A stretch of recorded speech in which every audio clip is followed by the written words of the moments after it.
Sejarah gereja abad pertengahan, abad ke-8 sampai 14 Masehi.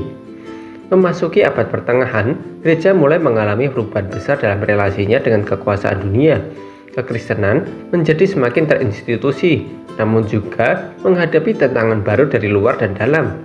Masa ini sering disebut sebagai zaman kegelapan gereja, bukan karena tidak ada terang Injil, melainkan karena penyimpangan ajaran, korupsi rohani, dan dominasi kekuasaan politik atas kehidupan gereja yang menyebabkan terang kebenaran sulit bersinar di tengah arus dunia.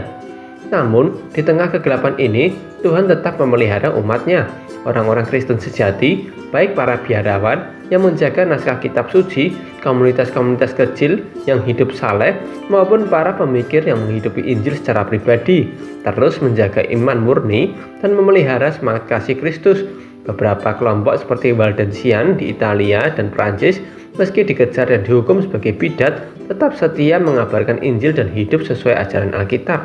Abad 8 sampai 11 Masehi, gereja dan kekuasaan dunia. Setelah jatuhnya kekaisaran Romawi Barat, Gereja Katolik Roma mengambil peran sebagai penopang tatanan sosial.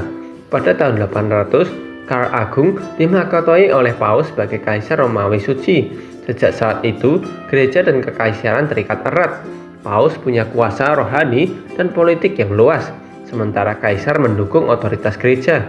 Namun penyatuan gereja dan negara ini membuka celah besar bagi penyalahgunaan kekuasaan. Jabatan uskup dan paus kerap diperjualbelikan. Banyak pemimpin gereja dipilih bukan karena kekudusan, tetapi karena koneksi politik. Beberapa paus hidup dalam skandal, keserakahan, dan bahkan kekerasan.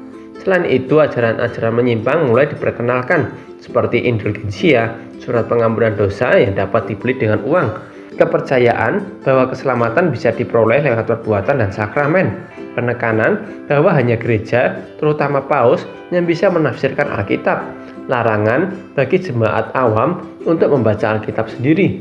Kehidupan gereja menjadi birokratis dan kehilangan kekudusan. Liturgi dilakukan dalam bahasa Latin yang tidak dipahami oleh rakyat biasa. Banyak orang menghadiri misa tanpa memahami maknanya.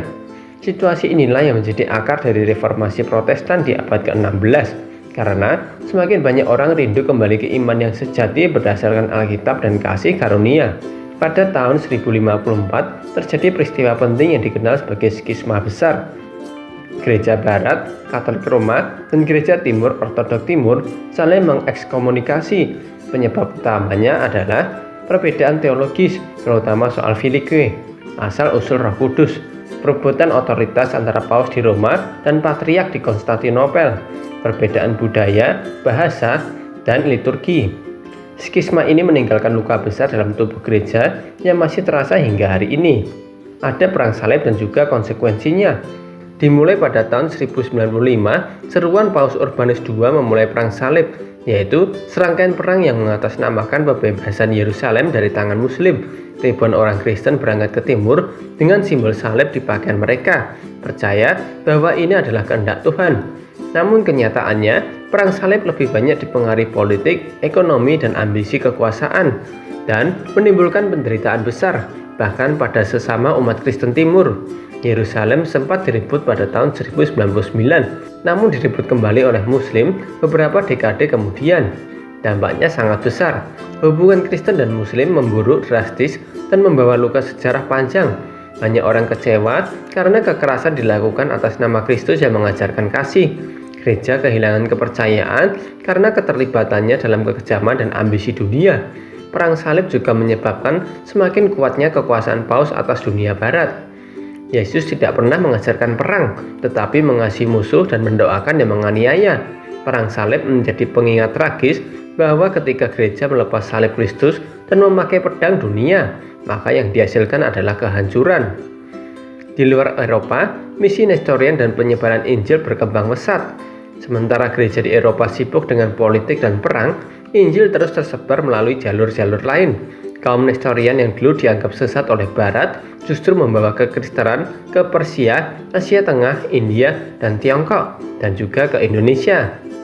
Mereka mendirikan sekolah, menerjemahkan Alkitab, dan hidup berdampingan dengan masyarakat lokal. Di Afrika Timur, komunitas Kristen Koptik dan Ethiopia tetap bertahan meskipun hidup di bawah tekanan Islam. Mereka menjaga iman, tradisi, dan kitab suci selama berabad-abad.